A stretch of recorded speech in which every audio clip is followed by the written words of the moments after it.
It's your boy Nico, the Virgo, and I'm back with another video. And I'm here to talk about heads and cam options.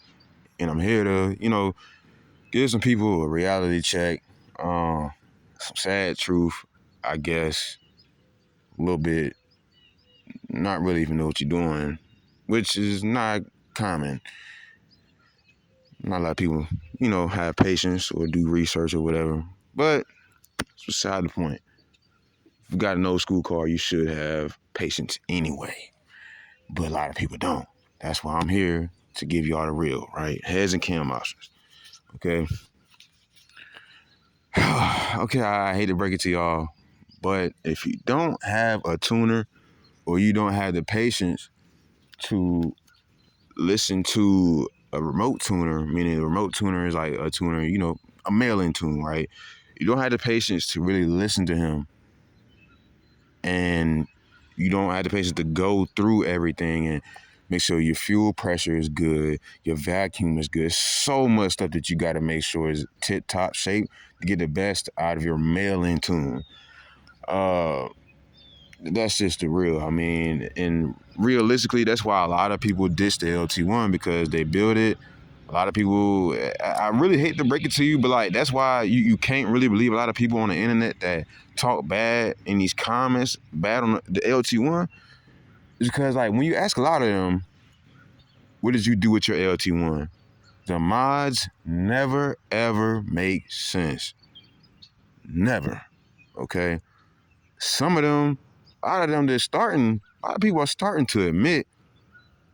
I just seen a comment recently where the dude was like, hey, he just couldn't find a tuner and it never worked out. That was as of recently that I just seen it. It was a week ago, but I've just now seen it. But it's very common for people to go through that with the LT1. And a lot of people won't admit that. But I'm here to tell you, that's the issue. It's the tuner. It's the main issue. The second issue is people selecting the wrong parts. They think LT1 is LT1. They don't matter what generation it is, so on and so forth. It's just a lot of stuff that people don't really pay attention to. You also, a lot of people who talk bad on the LT1, I guarantee you about a good 98% of them have never read a factory service manual. And I really hate that. Anyways, all that being said, that's the real. I kind of got to make. I live in VA, which I'm close to Nab Guffey. I'm close to Carl Elwine. I'm close to Jeff Creech, who tuned my car. Shout out to Jeff Creech. Everybody want to know why my car runs so good, and they think it has like some mystery cam swap. And that one guy asked me, was it a turbo? No, it's just really good tuning and having it done in person and getting a real tune, which is a street tune. It's just really expensive and it takes a really long time. It's like $500, and yeah, but you get the most. You get the most. Think about it though.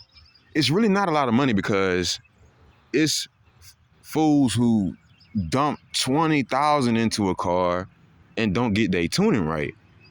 So to get your tuning right, just to drive it out a couple hours or put it on a trailer for, drive out for a couple hours and take it to a tuner and you pay him, $400-500, it's marginal. Like that's nothing compared to what you already paying to build one of these cars. Really, let's be honest. And an LS tuner is going to cost the same. I don't know why y'all like to act like it's cheaper to tune an LS car. It's not. It's just harder to get to a LT1 tuner. That's the real.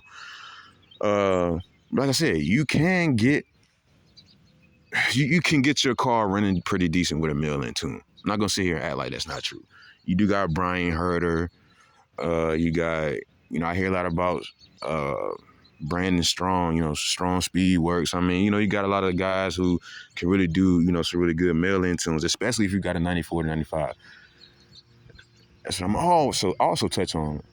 A lot of people think because they have a 96 and it's an OBD2, it's going to be easier to tune.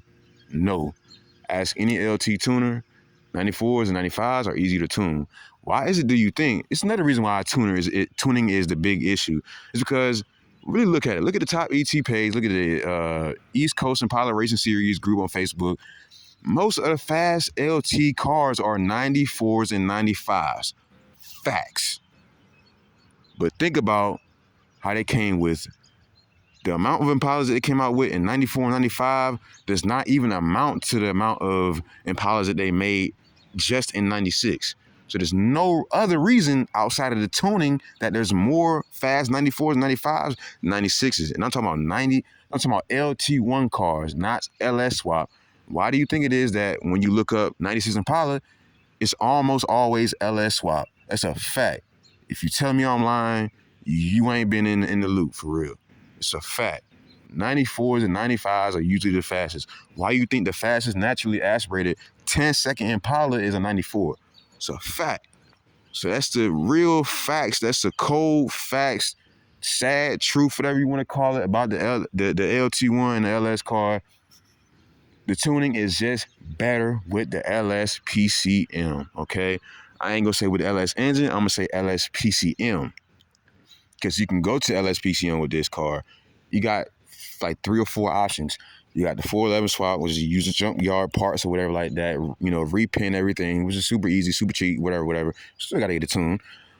You got second option, EFI connections. That's a little bit more involved, but they seem to be reliable. You got the torque head, you got the carburetor setup.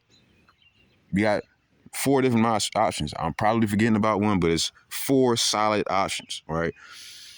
Or just do what I did. I got the original OptiSpark on my car, but I also have an electric water pump, meaning that the OptiSpark is not going to get wet for any reason. There's no water pump seal behind that water pump. There's no gear spinning anything or doing anything behind that water pump. So it's going to be completely reliable. If it weeps, it's going to weep way outside the OptiSpark. OptiSpark has been bone dry. You can also do that and find you an LT1 tuner, either mail in or in person. Like I said, if you're in VA like me and you got it made,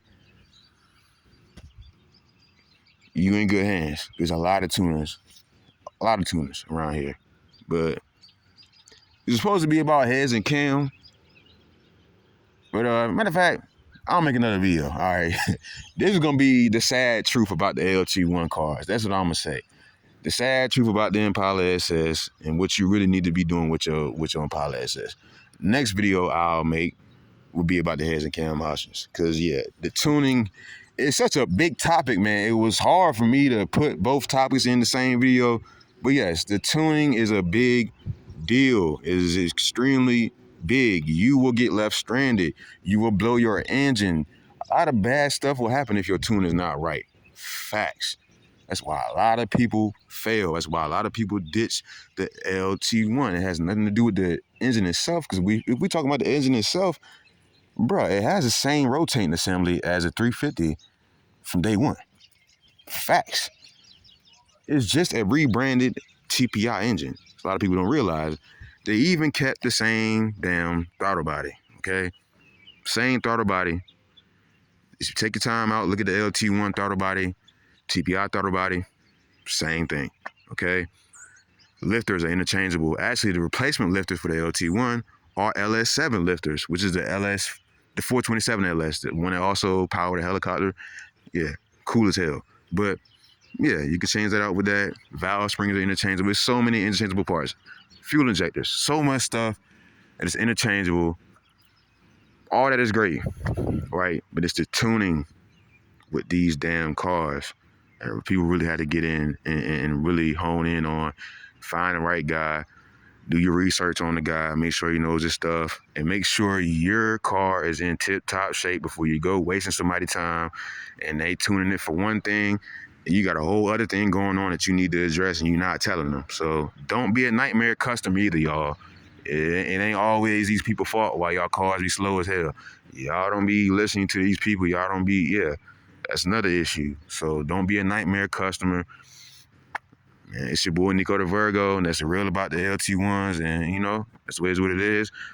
Try to drop some some helpful links down in the comments for y'all. I'll try to remember. It's your boy Nico the Virgo, and that's the end of the video.